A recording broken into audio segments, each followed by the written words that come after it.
What we have to do now, आज आपके सामने मैं लेके चल रहा हूँ एक और वैरायटी क्वेश्चन की, जिसको करते समय आपको अच्छा लगेगा। आपको लगेगा कि हमें आती है, लेकिन जब एग्जाम में आते हैं आपको लगेगा हमें नहीं आती है। क्यों? अगर आप कंसेप्चुअली स्ट्रांग होंगे तो आपको परेशानी नहीं आएगी, अगर आप कंसेप्चुअली वीक होंगे तो वो क्वेश्चन हमेशा गलत होगा आपका। क्या है वो चीज मैं दिखा रहा हूँ आपको। हमने बोला था ना कि shares can be issued at par, share can be issued at premium, share can be issued for cash, share can be issued for consideration other than cash. तो कंसिडरेशन अदर देन कैश को हम पढ़ेंगे यहाँ पर। और consideration other than cash में there are two conditions. पहली condition जो हमारे पास आती है वो बोलते हैं क्या, एक्वायरिंग एनी एसेट। तो जब हम कोई एसेट खरीदते हैं और उसके बदले में क्या इशू करते हैं, शेयर इशू करते हैं, तो क्या बनना चाहिए। देखिए हम लिख रहे हैं यहाँ पर क्या, एक्वायरिंग एनी एसेट। ये शायद तुम लोगों को नहीं कराया था या कराया था ये वाला, नहीं कराया था। अब देख लीजिए, एक्वायरिंग एनी एसेट। तो मैं एग्जांपल ले रहा हूँ, x limited purchased machinery worth rupees 12 lakh, ठीक है, and issued equity shares of rupees 10 each. ध्यान से समझना, एक्स लिमिटेड ने एक मशीन खरीद ली, कितने की, 12 लाख रुपए की खरीद ली, और बदले में क्या इशू किया, बदले में क्या इशू किया, इक्विटी शेयर इशू करे, और इक्विटी शेयर 10 ईच का इशू किया। केस 1 एट पार पर इशू किए, केस 2 एट 20% प्रीमियम पे इशू किए, और केस 3 एट 30% प्रीमियम पे इशू करे। ये है मजेदार केस। मतलब आपने कोई मशीन खरीद ली किसी बंदे से, जो भी होगा मतलब, और खरीदने के बाद उसको शेयर इशू कर दिए। एक शेयर 10 रुपए का, 10 रुपए का शेयर 10 रुपए में इशू किया, 10 रुपए का शेयर 12 रुपए में इशू किया, या 10 रुपए का शेयर 13 रुपीज में इशू किया। This you have done. अब तीनों केसेस में आपको जर्नल एंट्रीज बनानी है। तो जब भी ऐसा कोई, और हो सकता है कि ऐसे ही क्वेश्चन 3 नंबर का आ जाए या 4 नंबर का आपके पास आ जाए। ये बहुत सिंपलेस्ट केस लेके चल रहा हूं मैं, ठीक है, बहुत ही आसान कंसेप्ट है। आइए देखते हैं। सबसे पहले हम सॉल्यूशन में यहाँ लिख रहे हैं, पहली एंट्री जो बनती है आपकी वो बनती है मशीनरी अकाउंट डेबिट टू। किससे खरीदी हमने, हमें तो पता ही नहीं, या तो क्वेश्चन में किसी का नाम दे रखा हो, और अगर नाम नहीं दे रखा तो हम क्या लिखेंगे उसकी जगह पर, टू वेंडर्स अकाउंट। वेंडर उस बंदे को कहते हैं जो हमें कोई चीज सप्लाई करता है, वेंडर। वेंडर अगर नाम नहीं दे रखा तो वेंडर लिखते हैं। और कितने का, 12 लाख, 12 लाख, ठीक है। और क्या लिखेंगे, परचेज्ड मशीनरी फ्रॉम वेंडर। अब दूसरी एंट्री करने से पहले यहां हमारे पास आता है अब क्या, केस 1। पहली एंट्री तो कॉमन रहती है, पहली एंट्री बिल्कुल कॉमन रहेगी, nobody is going to have any problem in first entry. पहली एंट्री रहती है कॉमन, और कॉमन एंट्री में आता है कोई परेशानी नहीं, कोई परेशानी बिल्कुल नहीं है, कोई झोल झपाटा नहीं है, फर्स्ट एंट्री कॉमन रहनी है। अब नंबर ऑफ शेयर्स कैसे निकलते हैं, देखिए केस 1 में नंबर ऑफ शेयर्स, ठीक है, ये होता है क्या, amount payable to vendor upon, vendor को कितना पैसा देना है, वो issue price per share, issue price per share. तो मुझे बताइए यहां पर 12 लाख रुपए तो वेंडर को देने थे आपने, इशू प्राइस पर शेयर कितना रखा, 10। How many number of shares you will issue, ये कैलकुलेशन जरूर करके दिखानी, वरना आपका 1 नंबर कटेगा। भले ही कैलकुलेशन कितनी भी आसान हो, बट उसको शो करके दिखाइए। तो कितने शेयर हम इशू करेंगे अब यहाँ पर, 1,20,000, वंडरफुल। तो चलिए 1,20,000, और देखिए अब आगे। तो दूसरी एंट्री जो बनती है वो बनती है vendor account debit to equity share capital. ये हमारे पास रहेगा 12 लाख एज इट इज। जब भी हम इक्विटी शेयर कैपिटल यूज करेंगे, number of shares into face value, that will be 12 lakh. और नरेशन में हमेशा लिखेंगे 1,20,000 equity shares were issued to vendors. So this is your case 1। कोई बहुत मुश्किल चीज करी है आप लोगों ने? बहुत मुश्किल चीज करी क्या? वेंडर को क्या कर दिया? शेयर इश्यू कर दिया। This is the entry. Raghav, कुछ पता चल रहा है? जिप जैप जू उड़न छू।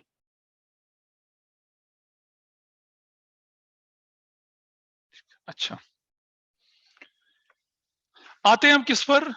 केस 2 पर। फिर से नंबर ऑफ शेयर्स, तो 12 lakh divided by 12। Why we have done 12? क्योंकि वो 20% प्रीमियम बोला उसने, 20% प्रीमियम। तो अब नंबर ऑफ शेयर्स कितने आ गए आपकी, बताइए? 1 लाख आ गए। तो एंट्री नंबर 1 तो सेम रहेगी। Entry number 2, entry number 1 is common. ये एंट्री तो कॉमन है। All the 3 cases this entry is going to be common. Number 2 हमने लिख दिया क्या? ध्यान से सुनना। Vendor account, vendors account debit, ये 12 लाख से ही होना है।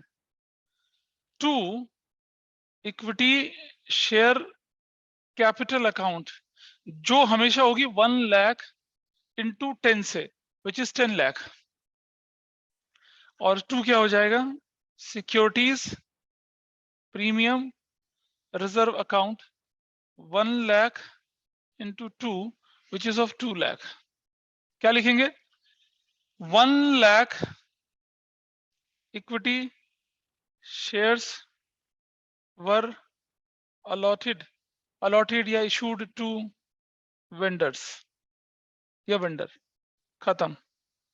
दिस इज केस नंबर कितना था? 2। आसान था, कोई दिक्कत तो नहीं है। पार पे कैसे इशू करते हैं, प्रीमियम पे कैसे इशू करते हैं, आपको समझ में आया होगा। Guneet, is that fine with you? This is fine with everyone? कोई अड़चन तो नहीं है? No, sir. Case number 3, number of shares. Again 12 lakh divided by 13. Okay, what will be the value now? निकालो। हाँ हाँ, कैलकुलेटर। शाबाश शाबाश, जियो मेरे लाल। कोई बताइए कितना आएगा? 92,307.6. 92,300 पॉइंट 0.66. ऐसा करके आ रहा है। हमने आपको हमेशा सिखाया कि 0.5 से ऊपर चले जाए तो राउंड ऑफ कर लो। अगर ये होता 0.4 तो मैं 92,307 करता, 0.5 के ऊपर जाएगा तो क्या कर दूंगा? 308। ऐसा बोला था ना। अब नहीं करना। Don't round it off to the next higher. नहीं राउंड ऑफ करिए, करना ही नहीं। सब जगह कर दीजिए, यहां मत करना। इश्यू ऑफ शेयर्स में और इश्यू ऑफ डिवेंचर में जब कंसिडरेशन अदर देन कैश हो तब राउंड ऑफ मत करना। आप क्या करेंगे? आप इस वैल्यू को उठा लेंगे, इस वैल्यू को, इस वैल्यू को उठा लीजिए। अब देखिए क्या करेंगे। Number 2 entry, vendors account debit 12 lakh से। 2, equity share capital account 92,307 into 10, हमेशा फेस वैल्यू से 92,3070, ऐसे। Everything is okay. और जो डिफरेंस होगा उसको क्या बोलूंगा? जो डिफरेंस होगा क्या करूंगा उस डिफरेंस का? एसपीआर है ना। Difference is going to be what? Securities premium reserve. और जैसे मैं ये लिखता हूं क्या, सिक्योरिटीज प्रीमियम रिजर्व, कितने का डिफरेंस आ गया बताइए जरा मुझे अब? 0, 3, 9, 6 और कितना है ये? 7 और 2। जैसे मैंने ये लिख दिया डिफरेंस, मेरा क्वेश्चन हो गया गलत। एब्सोल्युटली क्या हो गया? गलत। 0 हो गया आंसर, खत्म हो गया, डेड हो गया आपका आंसर। ये गलत हो गया। क्यों गलत हुआ मैं बताता हूं। 92,307 इंटू 3 करिए, व्हाट इज द वैल्यू? 1, 2, 9 6 ये आती है वैल्यू, ये आती है वैल्यू। भाई प्रीमियम भी तो मल्टीप्लाई कर सकते हैं, नंबर ऑफ शेयर प्रिसाइजली है हमारे पास 92,307, प्रीमियम कितना है 3 रुपए का, तो मल्टीप्लाई करो ना, बैलेंस क्यों करके निकाल रहे हो। लेकिन ऐसा करते ही हमें एक दूसरी समस्या का सामना करना पड़ेगा, क्या कि डेबिट क्रेडिट के बराबर आ नहीं रहा। तो डेबिट ज्यादा है या क्रेडिट ज्यादा है? हाँ, डेबिट इज मोर। बैलेंस कहाँ रहा है क्रेडिट में? तो कुछ नहीं, बैंक्स अकाउंट करके कितने रुपए का डिफरेंस आ रहा है? 9 रुपए का।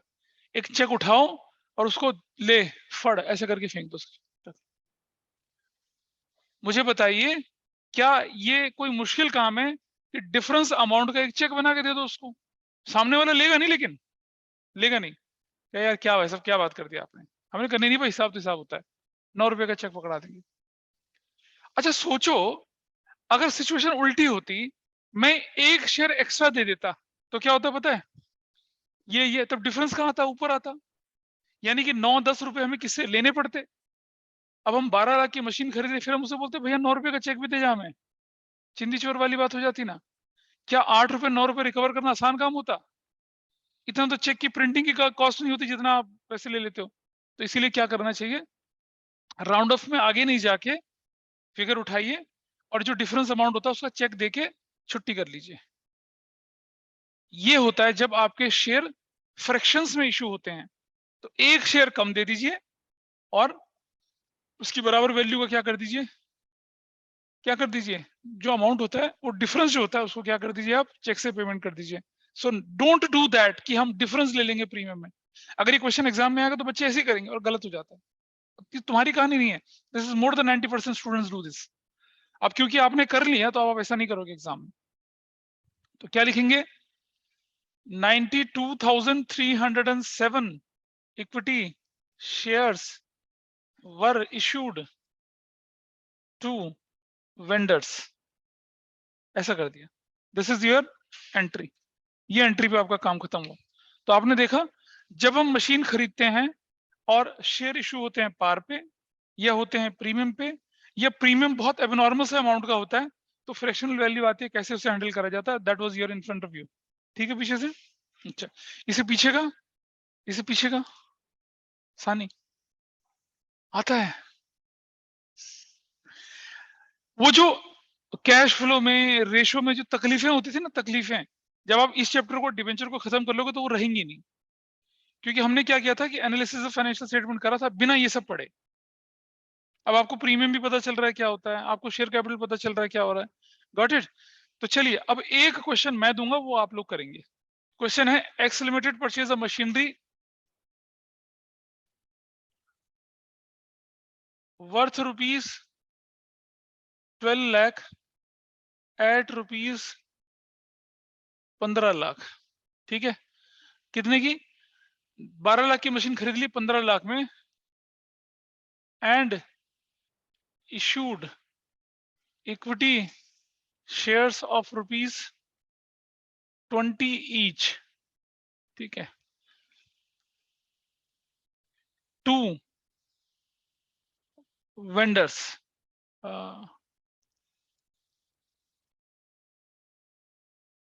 15 lakh from Z limited and issued equity shares of rupees 20 each at 20% premium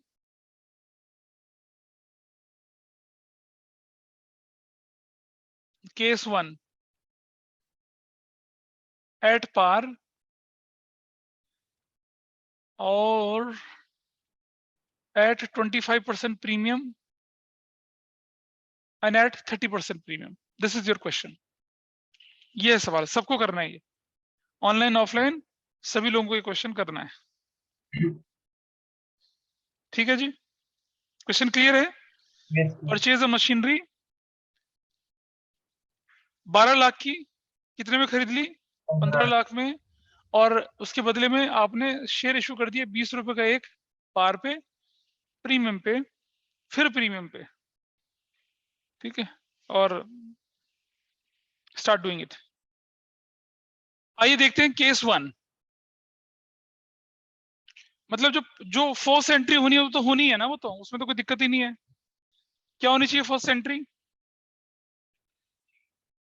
machinery account debit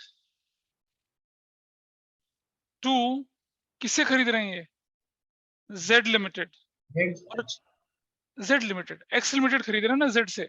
हमें एक्स लिमिटेड की बुक्स में एंट्री करनी, जो खरीदने वाले की बुक में एंट्री कर रहे हैं, एक्स की नहीं कर रहे हैं। और अमाउंट लिखेंगे 15 लाख। 15 लाख। अब मैं कोई पूछे कि खरीदते समय कोई प्रॉफिट लॉस होता है? नहीं होता, मालूम, 11th में ही पढ़ा था। तो हमने लिख दिया क्या? Purchased machinery from Z limited, this is the entry. दूसरी एंट्री में आप लिखिए number of shares. How will you calculate? 15 lakh divided bye 20 करोगे ना, इश्यू प्राइस 20 है तो कितने शेयर्स हो जाएंगे? 75,000। तो एंट्री नंबर 2, एंट्री नंबर 2 क्या होने वाली है बताइए? Z limited debit to equity share capital, this is going to be 15 lakh और ये होगा 75,000 into 20, this is also 15 lakh. और क्या लिखेंगे? 75 से, ये लिखना है नरेशन में, 75,000 equity shares were issued to Z limited. Finish, खत्म। Case 2, number of equity shares निकाल लीजिए। नंबर ऑफ इक्विटी शेयर्स जो होगा कितना? 15 लाख अपॉन में कितना करूंगा? 25,000, तो कितना हो जाएगा? 60,000 शेयर्स। तो 2 नंबर एंट्री क्या बनेगी? Z limited debit to equity share capital, जो कि 60,000 इंटू 20, 12 लाख की बनेगी। और ये कितना हो जाएगा? 15 lakh. To securities premium reserve 60,000 into 5 which is 3 lakh. और क्या लिखेंगे? 60,000 equity shares were issued to Z limited. बिंदास। बेटा इशू प्राइस कितना है? What is issue price? Face value plus premium. Face value कितनी है? 20। प्रीमियम कितना है? 5 रुपया। तो तुम क्या 5 रुपए में इशू कर रहे हो या 25 रुपए में इशू कर रहे हो, ये बताओ मुझे। तो 25 से हमने फॉर्मूला बताया था, amount payable to vendor, amount paid to vendor divided by क्या? Issue price per share. Issue price 20 plus 5 25 रुपए, तो 25 रुपए से करना। 5 रुपए क्यों करूंगा भाई? अच्छा, केस 3, तुमने मुझसे पूछा प्रीमियम कितना होगा? 5, तो मैंने बताया प्रीमियम 5 होगा। प्रीमियम 5 रुपए होगा ना। इशू ये 15 लाख डिवाइडेड बाय 30% प्रीमियम कितना हो जाता है? 26 रुपया। कितनी वैल्यू आई बताइए?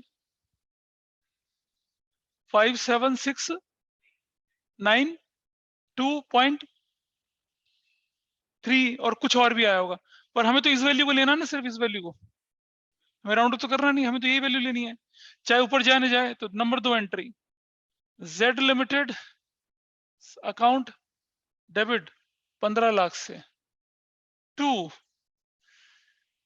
इक्विटी शेयर कैपिटल 57,692 इंटू 20 कर दूंगा। बताओ कितना आता है? कितना आया था? 115,340 115,840 3840 ऐसे। To securities premium reserve account, ये 57,692 इंटू कितना? 3, बताओ कितना आता है? हाँ, तुम ये बताओ ना कितना आया। अच्छा, 6 रुपए का प्रीमियम, तो कितना आया? 334,615,2। अब डिफरेंस बैंक अकाउंट कितने रुपए का? 8 रुपए का। और क्या लिखेंगे? 57,692 equity shares were issued to Z Limited. That's your answer. ये आपका आंसर हुआ। क्लियर है यहाँ पर कहानी? फ्रैक्शन वाले को कैसे, कितने लोगों ने ठीक करा है? कितने लोगों ने ठीक करा? पूरा सब कुछ ठीक था? कौन सा गलत था? हाँ, क्या गलत था थर्ड में?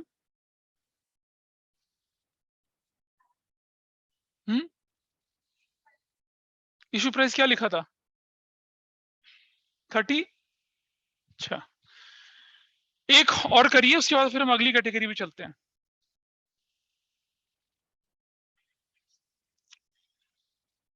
एक और करिए, देखिए क्या हो रहा है। देखिए यहाँ पर paid ₹3 lakh immediately, paid 3 lakh immediately, ठीक है, comma accepted a bill for ₹2 lakh and for the balance amount issued equity shares of ₹20 each at 30% premium। ये करिए। अब सिंपल क्वेश्चन है।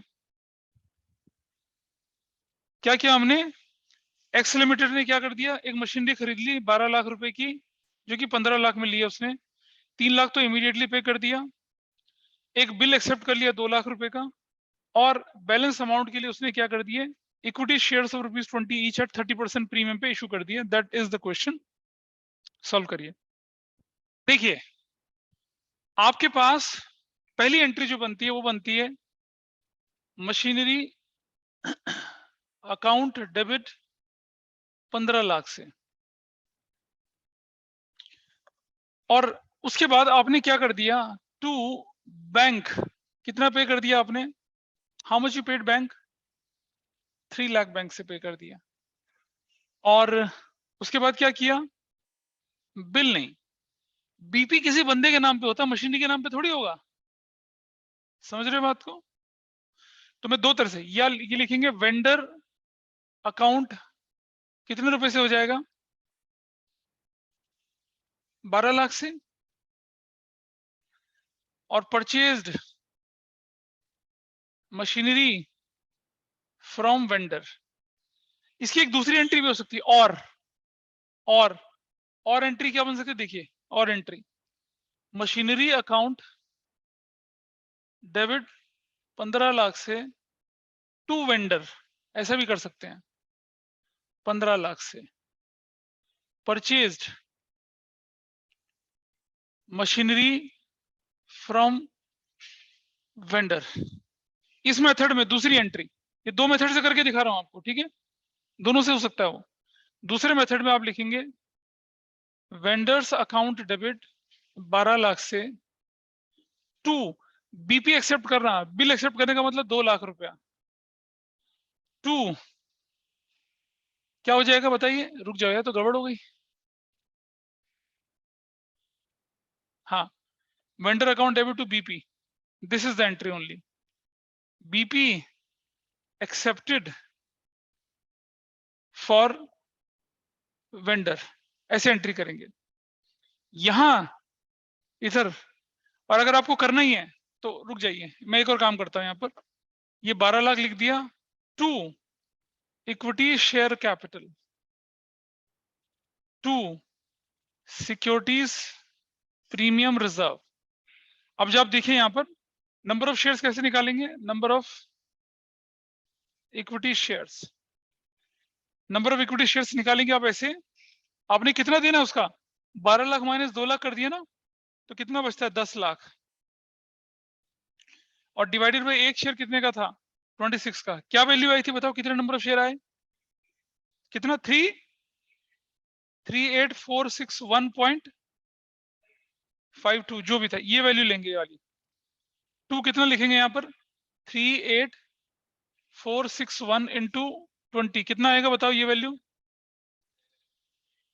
7692 क्या कह रहे हो यार? 220 कैसे हो जाएगा? 0 चला जाएगा यहाँ, 2 एकम 2, 2 छेक 12, 769220, 38461 इंटू 3 नहीं 6, मतलब मल्टीप्लाई करो कितना आता है? 6 1 36 3 27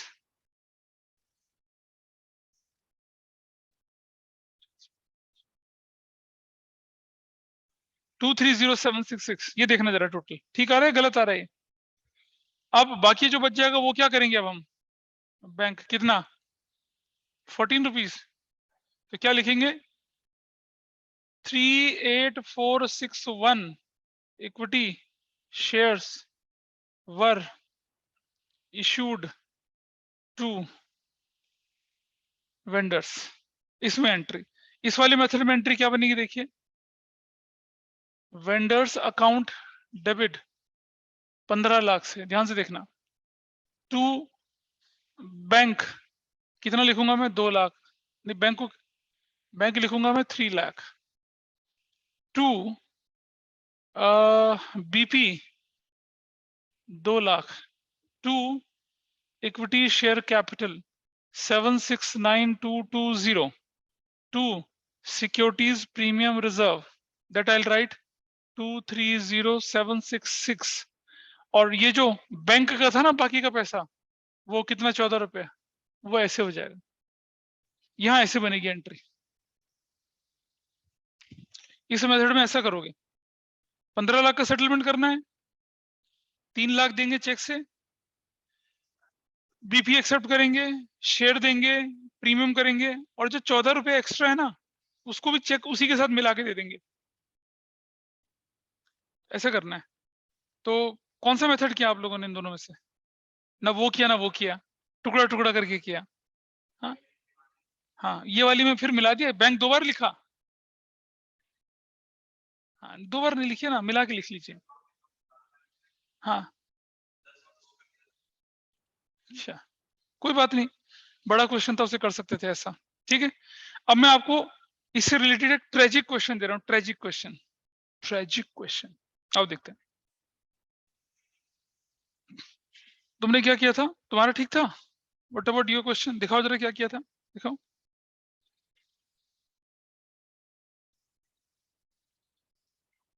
है हाँ, हमेशा ध्यान रखना, बीपी कभी किसी मशीन के नाम पे नहीं जाएगा, बीपी जो होता है ना मशीन के नाम पे नहीं जाता, तो आप सेफली वो एंट्री कर सकते हैं उस तरफ वाली, या आपने मशीनरी के नाम पे बैंक, क्योंकि कैश परचेज ऑफ मशीनरी तो हो ही सकती है, बाकी पैसे को वेंडर के नाम पे ट्रांसफर कर दिया। एग्जाम में लोगों का दिल बड़ा होता है, वो परेशानी नहीं लेते, लेकिन काम फिर भी हो ही जाता है। चलिए एक क्वेश्चन देखिए जरा ध्यान से, और आप में से कितने लोग उसे कर पाएंगे? ये जब क्वेश्चन आप ही बुक में भी दे रखा है ऐसा क्वेश्चन, और इसके 2 अलग अलग आंसर्स टीचर ने बताए थे, मतलब जो ऑथर थे उसने बताए थे, वो दोनों मैं आपके साथ डिस्कस कर रहा हूँ। पता नहीं अब उसे याद रखेंगे नहीं रखेंगे आप, देखिए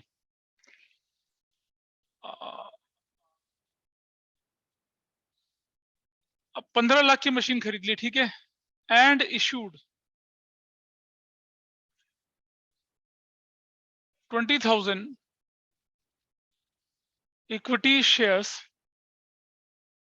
ऑफ ₹200 ईच, बस ये है। करो, करिए इसे सॉल्व। क्वेश्चन क्लियर है? X limited purchase machinery worth ₹12 lakh at ₹15 lakh and issued 20,000 equity shares ₹200 each, सिर्फ इतना करा है, बाकी कुछ नहीं लिखा है। This is the only thing. Start करिए। थोड़ा सा क्वेश्चन की फ्रेमिंग में गड़बड़ हो गई। मैं एक चीज बदल रहा हूं यहाँ पर, मतलब अब आप थोड़ा सा ठीक कर लेंगे।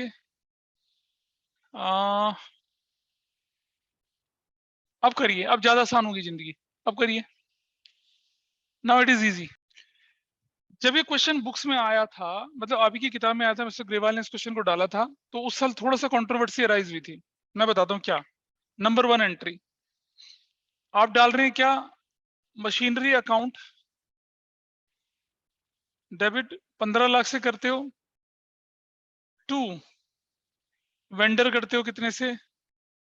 15 लाख से करते हो। पहली एंट्री तो यही हो जाती है। दूसरी एंट्री में आप क्या करते हो? वेंडर डेबिट करते हो 15 लाख से। 2 इक्विटी शेयर कैपिटल करते हो। लिखा है साफ साफ 10,000 शेयर्स, फेस वैल्यू कितनी की है? 200 की। तो it will be going to what? 20 lakh. अभी फिर क्वेश्चन गड़बड़ हो गया यार। नहीं नहीं, मैं बताता हूँ, सुनो। चलो होल्ड। मैं एक्चुअली मैं ये करना चाह रहा था। तो अब कितना हो गया देखो वैल्यू, ये 120 हो गई। ठीक है जी। अब कितना हो गया वैल्यू? अरे अब बताओ ना वैल्यू कितनी हुई? 12 लाख।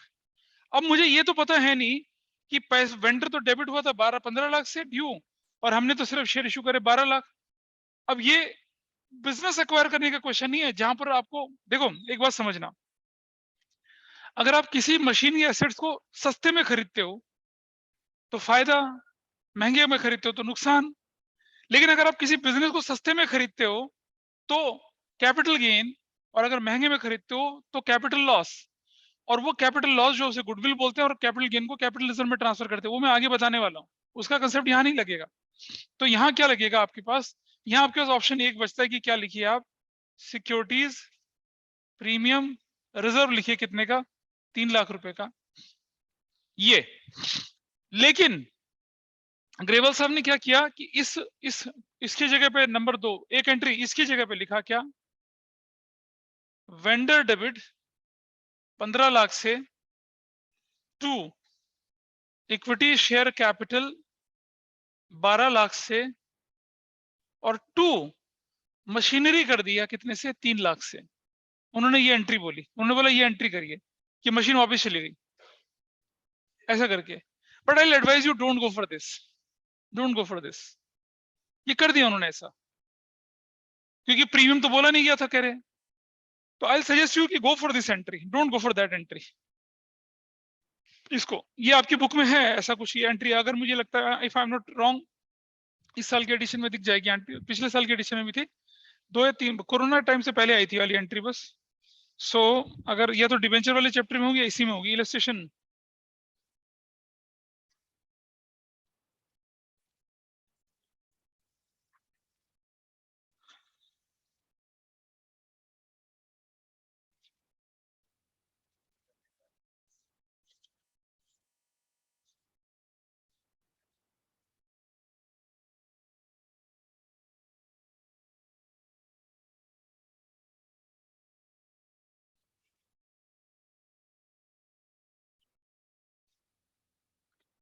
देख लेना यार, मुझे दिख नहीं रहा इस समय एंट्री।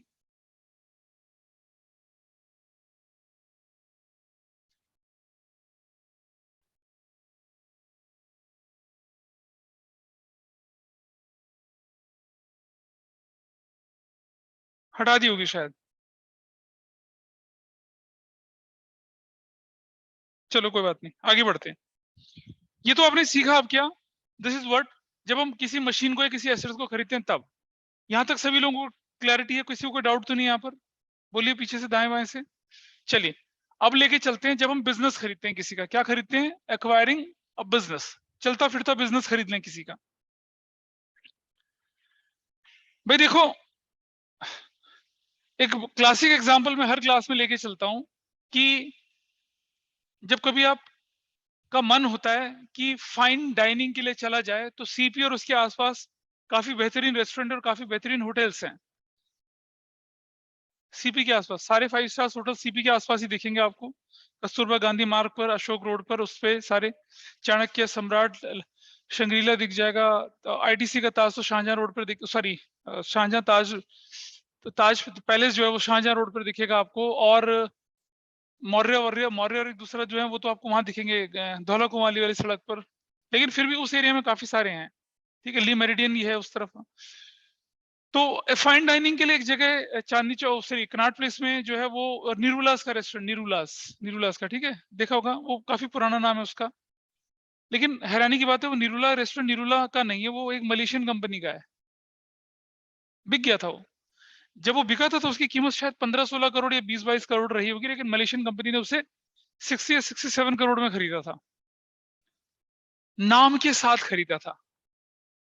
मतलब 20 करोड़ की चीज वो 50 करोड़ में खरीद रहा है, तो 30 करोड़ एक्स्ट्रा किस चीज के दे रहा है? गुडविल के दे रहा है। और पूरा का पूरा रेस्टोरेंट खरीदा था, ऐसा नहीं खरीदा कि बर्तन भांडे नहीं खरीदे, स्टाफ नहीं खरीदा, सबके साथ उसको लिया था। तो देखिए, जब हम बोलते हैं किसी का बिजनेस हम एक्वायर करते हैं तो हमारे पास दो सिचुएशन होती हैं बिजनेस एक्वायर करते समय। देखिए, एक कंसेप्ट सीखिए पहले, नेट एसेट्स किसके बराबर होगा? ये total assets minus external liabilities, इसे हम नेट एसेट्स बोलते हैं। ठीक। Condition number 1, if net assets is greater than purchase consideration, मतलब आपने किसी बिजनेस को खरीदा 20 करोड़ में, फॉर एग्जांपल आपकी नेट एसेट्स थी मान लो 25 लाख रुपए की और आपकी परचेज कंसिडरेशन थी 20 लाख रुपए की। तो बताओ, आपने 25 लाख रुपए की एसेट्स को 20 लाख में खरीदा, आपको फायदा हुआ या नुकसान हुआ? फायदा हुआ ना? Is it a revenue profit to you? Is it revenue profit? No, capital profit है। क्या हुआ आपको यहां पर? कैपिटल प्रॉफिट कितने का हो गया? 5 लाख का। और इसे हम कहां ट्रांसफर करते हैं? कैपिटल रिजर्व में। कैपिटल प्रॉफिट नहीं बोलते, क्या बोलते हैं? Capital reserve. यानी कि अगर आपका नेट एसेट्स परचेज कंसिडरेशन से ज्यादा हो जाए, यानी कि आपने कोई एसेट्स कोई बिजनेस खरीद लिया, नेट एसेट्स का मतलब एसेट्स और लायबिलिटी का डिफरेंस, आपकी जो नेट एसेट्स है मतलब उस बिजनेस की एक्चुअल वैल्यू मान लो अगर 25 लाख थी, लेकिन आपने उसे 20 में खरीद लिया, तो आपको क्या हो गया? 5 लाख का फायदा। उसे क्या बोलते हैं? कैपिटल रिजर्व बोलते हैं। ठीक है। या मैं इसे ऐसे भी बोल सकता हूं, क्या कि purchase consideration is less than net assets. कुछ जगह पे ऐसा भी लिख सकते हैं हम लोग। ठीक है, लेकिन एक तरीके से लेके चलिए। दूसरी condition, if net assets is less than purchase consideration, यानी कि ये नेट एसेट्स 25 लाख की थी, लेकिन आपने 30 लाख उसके बदले में खर्च किया, तो आपने फायदा कमाया या नुकसान हुआ आपको? 25 लाख की एसेट्स को, 25 लाख के बिजनेस को आप कितने में ले रहे हो? 30 लाख में ले रहे हो, तो आपको तो नुकसान हुआ। कितने का नुकसान हुआ? 5 लाख रुपए का। 5 लाख रुपया ये जो है आपके लिए ये कैपिटल लॉस है, कैपिटल लॉस। लेकिन कैपिटल लॉस नहीं बोलते हैं, क्या बोलते हैं इसको? गुडविल बोलते हैं, गुडविल। Got it? अगर आपकी नेट एसेट्स की वैल्यू जो आप पे करने के लिए तैयार बैठे हैं उससे क्या है? कम है, तो आप क्या कर रहे हैं? या मैं बोलूं क्या कि purchase consideration is greater than net assets, तो आपको क्या होगा? गुडविल होगा। मतलब ज्यादा पैसा पे कर रहे हो आप, उसके बिजनेस की औकात से ज्यादा पैसा पे कर रहे हो, तो आपके लिए क्या हो जाएगा? वो गुडविल वाली सिचुएशन हो जाएगी। आइए क्वेश्चन करते हैं जैसा, फिर एक क्लैरिटी के साथ आएगा। डाउट है कुछ? नेट एसेट्स का कंसेप्ट क्लियर है? अगर नेट एसेट्स का कंसेप्ट क्लियर नहीं है तो एग्जामिनर आपके इमोशन के साथ खेलता है। दिखाऊंगा कैसे खेलता है अभी। हाँ, चलिए देखें। स्कूल में तो हो चुका होगा ये चैप्टर, किसी के स्कूल में तो हो चुका होगा ना? यस। आइए देखें। X limited purchased the business of Y limited which includes sundry assets rupees 20 lakh and sundry liabilities rupees 5 lakh, ठीक है। Record necessary journal entries in the following cases. Case 1, if purchase consideration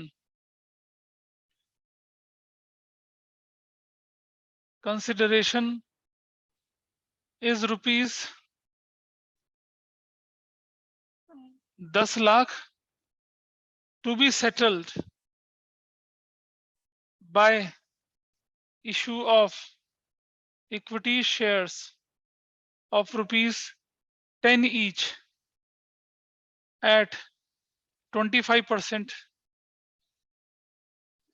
premium.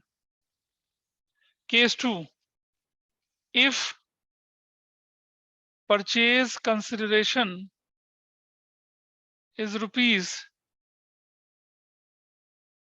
20 lakh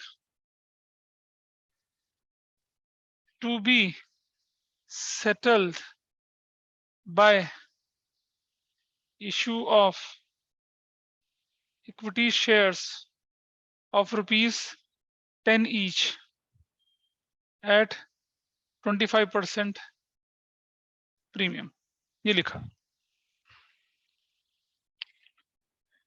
clearly दिख रहा है ना, एक जगह पे क्या आ रहा है कैपिटल रिजर्व, एक जगह पे क्या आ रहा है गुडविल। कैसे करेंगे वो मैं दिखाता हूं आपको। हाँ दिक्कत है, तुम्हें नहीं करना मतलब तुम क्यों नहीं करोगे? नहीं नहीं, ये तो मैं कर ये मैं कराऊंगा ना आसान वाला, तुम्हें दूंगा ना चैलेंजिंग करने के लिए, तुम्हें तो चैलेंजिंग दूंगा करने के लिए। तुम बोलोगे क्या यार, मतलब आज तो कुछ मजा ही नहीं आया, आज तो कुछ चैलेंजिंग करा ही नहीं। मुझे फीलिंग दिखती है लोगों के चेहरों से, कहते क्या यार आज तो मजा ही नहीं आया, कुछ हुआ ही नहीं, कुछ चैलेंजिंग है ना भाई, कुछ भी चैलेंजिंग नहीं हुआ आज तो, है ना। आएगा, इसमें बहुत सारे चैलेंजिंग क्वेश्चंस आएंगे आपके पास। ये नोट कर लिया होगा सबने, ये इसको नोट कर लीजिए पहले। ऐसा क्वेश्चन एक बार एक स्कूल के टीचर के सिलेक्शन के पेपर में मैंने दिया था, वो नेट एसेट्स पे बेस्ड कंसेप्ट, सारे टीचर्स ने गलत करा था।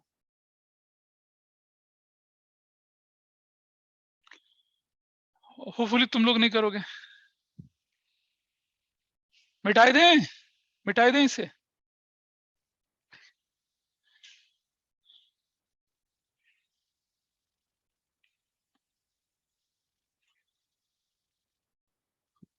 चलिए केस 1 में लेके चलते हैं पहले। तो जनरल एंट्री क्या बनेगी आपकी, ध्यान से देखेंगे। सबसे पहले तो हम जब जनरल एंट्री बनाने से पहले आप लिखिए पहले केस 1, नेट एसेट्स कितने की है बताइए। नेट एसेट्स कैसे निकाला आपने, 20 लाख माइनस 5 लाख, कितना net assets 15 lakh, got it. और परचेज कंसिडरेशन क्या है, कितने की बोल रहा है वो, 10 लाख।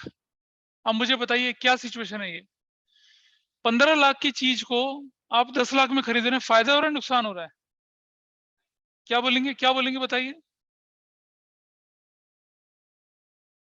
5 लाख आपके लिए क्या है, कैपिटल रिजर्व होगा। क्या होगा, कैपिटल रिजर्व। आसान है ये चीज समझना, कैपिटल रिजर्व होगा, इजी है। तो चलिए पहली entry, sundry assets account debit 15 lakh से, to sundry liabilities account 5 lakh से, टू कौन सा लिमिटेड है ये, किसका बिजनेस खरीद रहे हैं, वाई लिमिटेड अकाउंट 10 लाख से। नहीं, वाई लिमिटेड कितने का दे रहे थे हम लोग, 20 लाख की, सॉरी सन्ड्री एसेट्स 20 लाख की। और ये नीचे आ जाएगा क्या, कैपिटल रिजर्व 5 लाख का, गॉट इट। क्या लिखेंगे, acquired the business of Y limited, ऐसे। नंबर 2, कोई दिक्कत है इस एंट्री में, assets debit liabilities credit, Y limited कुछ ये है, ये वाई लिमिटेड क्या, इसको बोलते हैं परचेज कंसिडरेशन, इसे यहां लिखना होता है। अब आप नंबर ऑफ शेयर्स कैसे निकालेंगे, तो लिखेंगे परचेज कंसिडरेशन अपॉन में, परचेज कंसिडरेशन अपॉन में इशू प्राइस पर शेयर। कितना परचेज कंसिडरेशन देख रहे हो? 10 लाख था ना। इशू प्राइस पर शेयर कितना था? 12.5। बताओ कितना आया? 25% का मतलब कितना हुआ? 2.5 रुपीज। हाँ या ना? What is the value? कोई तो बताओ। हाँ बोलना। कैलकुलेटर बाबा। Purchase consideration 1 lakh. मैंने 1 लाख कर दी ना, 10 लाख। अब बताओ है 4,000, 4 लाख। देखो ये जीरो हटाया, यहाँ जीरो आ गया। 25 25, 1 2 3 4 5, 1 2 3 4 5, 80,000। हम तो चिल्ली चिकन है ना। 80,000 गॉट इट। तो एंट्री क्या बनेगी? वाई लिमिटेड डेबिट 10 लाख से to equity share capital 80,000 into एक शेयर की वैल्यू कितनी है? 10 ना, 8 lakh. To securities premium reserve 80,000 into कितना करूंगा मैं? 2.5, 2 लाख। ऐसे और क्या लिखेंगे? 80,000 equity shares were issued to Y Limited. This is your answer. समझ में आया नहीं आया बताइए? किस स्टेज पे गड़बड़ हो रही है राघव? सब कुछ गड़बड़ है। पीछे पुनवानी, हमारे स्कूल में बहुत सारे अस्मित हैं। This entry is clear. Sundry assets, sundry liabilities, purchase consideration का अमाउंट के साथ बंदा, पार्टी, दूसरी पार्टी वाई लिमिटेड, और डिफरेंस वो हम निकाल चुके थे पहले, ये वाला। जरा अब वो दूसरा केस करके दिखाओ जरा मुझे आप। करो करो, शाबाश। जस्ट ट्राई, ट्राई करिए जल्दी से दूसरा केस। उठा लेंगे कोई बात। करो दूसरा केस फटाफट से। करेगा कोई सॉल्व? कैसे हो? आप क्या करते हैं कि ऊपर चले गए दोबारा से।